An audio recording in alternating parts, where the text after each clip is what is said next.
seslerden gece yarısı olan nasıl anlatayım, olmadık şeyler, bir şeyler görüyoruz yani. Bir de sesimizi de edemiyor. Kaç tane kafe sayayım, bizim bina ortada 5-6 tane kafe etrafımızda var. Bu çekilir gibidir. Çekilir gibi değil. Bazen gece yarısı çıkıp öyle küfürler, kavgalar edilirler. Bazen silahlar çekilir. Yani buradan çıkıp gitme imkanımız yok. Buradayız. Ama burası eskiden iyi bir semtti. Öyle bir hale getirmişler. Yani gene şeyli konuşmayayım. Eskiden diğer bilmiyorum bir sokak vardı adını. Şimdi buranınki olmuş. Bazı gittiğimiz yerlerde siz nasıl orada oturuyorsunuz? Nereye gidelim? Gitme imkanımız yok. O kafelerin sesi, girenleri, çıkanları, bir de ben o yeşillikleri, o toprakları kaldırmalarından çok şikayetçiyim. Bize dediler ki imza verin, sanat sokağı yapalım. İşte park olacak, çocuklar oynayacak. Sizler de kendinize inip orada oturacaksınız yazın. Öyle bir hale getirdiler, geçmeye utanıyorum.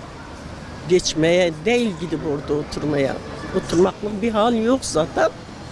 Oradan yani geçmeye sıkılıyorum. Ben yaşlı biriyim. Gece 12'de, 1'de o gümbürtüler olur mu yani?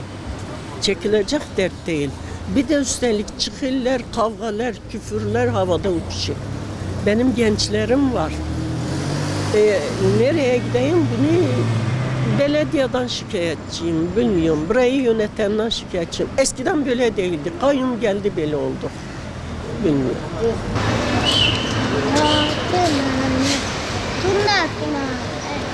Biz yaklaşık 40 yılı aşkındır bu sanat sokağında sakinleri olarak, mahalle sakinleri olarak oturmaktayız.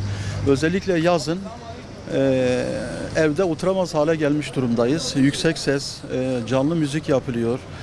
Köpek sesleri, alkol alan, madde bağımlısı olan birçok gençlerin uğrak yeri haline gelmiş bu sanat sokağı. Daha önce caminin karşısında küçük de olsa çocuk parkı yapılmıştı.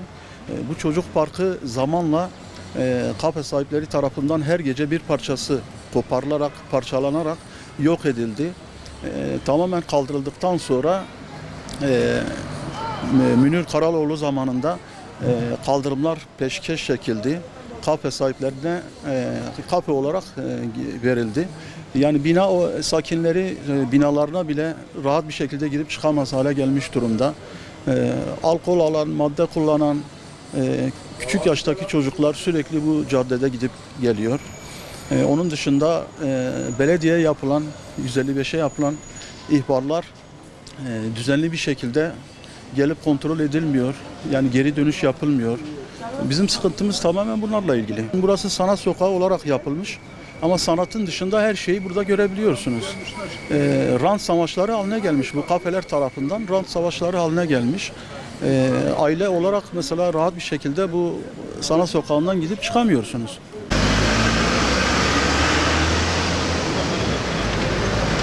Şimdi ben sanat sokağı sakinlerinden birisiyim. Sanat sokağımız hakkında emin olun ki söylenecek çok şey var.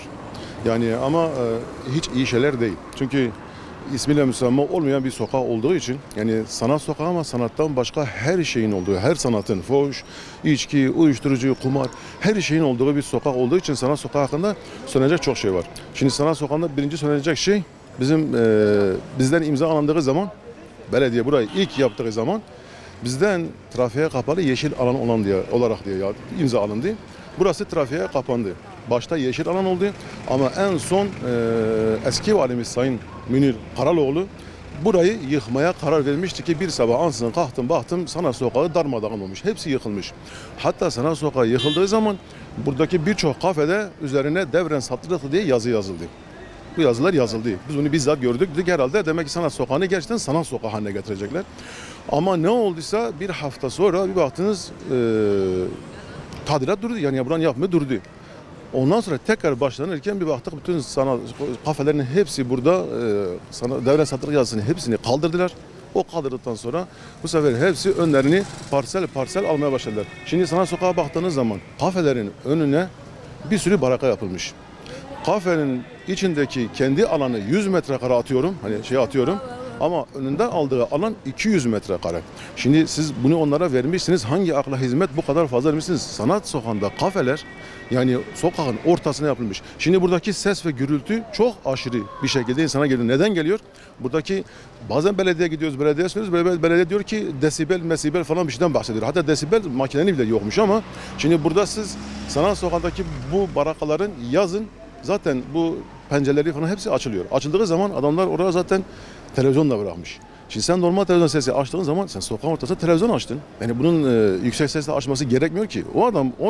O adam müzikleri kafesinin içinde dışarıya verilmeyecek şekilde yapması gerekiyorken maalesef gece geç saatlere kadar burada sesten biz duramıyoruz. Benim çocuklar vallahi bazen derse çalışmaya konsantre olamıyor. Çünkü sesler öyle bir geliyor ki bir tane değil, 3 tane değil, 5 tane değil. Sanat Sokağı dediğiniz kafeler sokağıdır aslında. Bunun dışında şimdi kafeler yavaş yavaş zaman geçtikçe herhalde müdahale olmadıkça kafeler biraz daha ileri gitti. Denetim olmayınca biraz daha ileri gitti. Şimdi denetim olmadı diyoruz ama denetimler biz şikayet ettik. Denetim olması için şikayet ettik. Şikayete de bulunduk. Belediye kaç sefer biz şikayette bulunduk. Gerek yani mesaj yoluyla gerekse dilekçe yoluyla hiçbir şekilde hiçbir çözüm bulunamadı. Kafeler Sokağı şu anda özellikle dokunulmaz hale gelmiş. Bilmiyorum nedir, ne ihtiva ediyor ama Kafeler Sokağı şu an dokunulmazdır. Şimdi bunun dışında şimdi kafeler bu sefer ileri gitti. Şu anda bu gördüğünüz kafeler ismi kafe olduğu için ortaokul ve lise öğrencileri çok rahat gidebiliyor. Niye? Çünkü burada ne yiyilip içiliyor? Yani burada bir aparatif şeylerdir veya bir fast food şeylerdir. Yani bir çay içersin, yaparsın. Peki bu kafelerde neden içki satılıyor? Bu kafelerde içki satılması bir kere yasaktır. Sen ortaokul ve lise öğrencilerin buraya girdiği yerde içki satılmasına neden izin veriyorsun? Bunun denetimini yapılmıyor. Bunun da şikayeti yapıldı. Hiçbir denetim maalesef belediye tarafından yapılmadı. Maalesef. Şimdi Sanat Sokağı'na bakıyoruz, bu sefer çevresine bakıyoruz. Sadece Sanat Sokağı değil, Sanat Sokağı'nın çevresinde çok sıkıntılı yerler vardır. Şimdi biz ailemizle emin olun ki yaz ayı değil şimdi bile şu an gidelim bakalım çevresine bir gezelim bakalım. Bütün kaldırımlar işgal edilmiş. Aynı adam o şekilde dubalarla kapatmış, oraya kürse atmış. Adam caddeyi o şekilde işgal etmiş. Hiçbir Allah'ın kulu gelip bundan hesap sormuyor. Yani sormuyor mu artık ya da soramıyor mu bilmiyorum. Çünkü niye soramıyor diyorum. Çünkü şu an kafeler mafyası oluşmuş. Bir kafe mafyası, yani sadece Sanat Sokağı demiyorum. Bütün Diyarbakır'da şu an bir kafe mafyası vardır. Burada kaç sefer birbirlerini taradılar. Geceleyin yani burada madde bağımlıları, ondan sonra kavgalar, yani kafenin taranması, 2 gün sonra tekrar taranması, ondan sonra yani çok silahlar sıkılması, olaylar çok fazla, yani haddini aşan bir şey. Ama ben yine kafeleri suçlamıyorum. Çünkü bunun denetimi olacak. Benim internet kafem vardı bundan 15 sene önce. Ben internet kafede gece bakım yapacağım zaman gidip emniyetten izin alırdım. 15 dakika taş çatlasa 12-15 geçe bana gelip hemen sen niye açıksın diye, ben de emniyette dilekçem var diye açarlar, sorarlar, sonra giderler, sabaha kadar ben çalışırdım. Şu anda kafeler gece geç saatlere kadar ve polisle aranmıştır. Polis de bazen gelmiyordu. Bu da hepsinin bende kaydı vardır. Açsınlar, bu da mobese kamerası da vardır. Polise ben bazen birkaç sefer açtım, polis de gelmiyor. Polis de geldiği zaman bir çözüm de bulamıyor. Yani sürekli biz şikayet mi edeceğiz? İnsanlara görevini biz neden hatırlatıyoruz? Şimdi belediyenin görevi nedir burada? Burada belediye bunların hepsini kontrol etmesi lazım. Ama belediye kontrol etmiyor. Ki çoğu da burada ruhsatsızdır, onu da söyleyeyim size. Kafelerin çoğu da ruhsatsızdır. Hiç ruhsat kontrolü de yok. Bir gezin, bakalım, herkes gelsin, Sanat Sokağı'nın etrafına baksın. Herkes bir binanın boşluğunu kapatmış, çevrelemiş, orada hop kafeye çevirmiş. Ya binanın boşluğunu kullanma, binanın yetkisi yoktur. Siz nasıl gelip burada kuruluyorsunuz ki? Peki kuruldunuz. Neden peki bunun takibi, neden bunu kontrolünü yapmıyorsunuz? Hangisinin bunların ruhsatı vardır? Hiçbirinin de ruhsatı yoktur. İstisnalar belki içinde var ama bir binadır. Bina projesinde belediye gittik söyledik. Belediye dedi ki binanın projesinde olmayan bir yerden sen binaya kapı delik açamazsın. Adam 2. kata kadar yukarıdan delik açıp adam oraya merdiven yerleştirmiş. Neden bunun kontrolü yapılmıyor? Bunlar görünmüyor mu yani? Burada belediye işte karşıda görüyorsunuz, Sanat Sokağı'nın içinde belediyenin zabıta şeyi vardır. Oturuyorlar, akşama kadar orada yatıyorlar. Peki bunların görevi nedir? Nedir bunların görevi? Bunların görevi kontrol etmektir. Bunların görevi usulsüzleri bulmaktır. Buranın her tarafı usulsüzdür. Ama neden kontrol edilmiyor? Burada istemeklerin dışında seyyar satıcı bırakmıyorlar. İzin vermiyorlar seyyar satıcıya. Ama bazı seyyar satıcılar burada hepsi mesken olmuş. Kurmuş. Niye? Biz burada Kaç sefer geceleyin birbirlerine sen çok özür diliyorum ama sen işte karı satıyorsun, öbürü diyor sen de bunu satıyorsun diye kaç sefer biz kahvalarda burada geceleyin biz duyduk bunları. Hani fuhuşu, uyuşturucu, kumarı her şey burada vardır. Her şey burada vardır. Geçen gün yine kadın bağırıp çağırıyor diyor ki benim oğlumu satıyorlar, benim kızımı satıyorlar. Vallahi diyor 16 yaşındaki 2 tane çocuğu affedersiniz çiftleştirmişler. Kamera almışlar, satıyormuşlar. Orada olay oldu, arbede oldu. Ya çok şey diyoruz burada. Bunun yetkilileri sanki duymuyor mu? Bilmiyorum. Ya valla burada her türlü pislik var, her şey dönüyor. Yani Diyarbakır eski Diyarbakır değil. Yani özellikle bu sanat sokağı, sanatın ötesinde her şey var. Artı mesela bir kafe kültürü kurdular içimize. Bu kafe kültüründe her türlü pislikler, gençlerimiz hepsi uyuşturucu bile şu bu.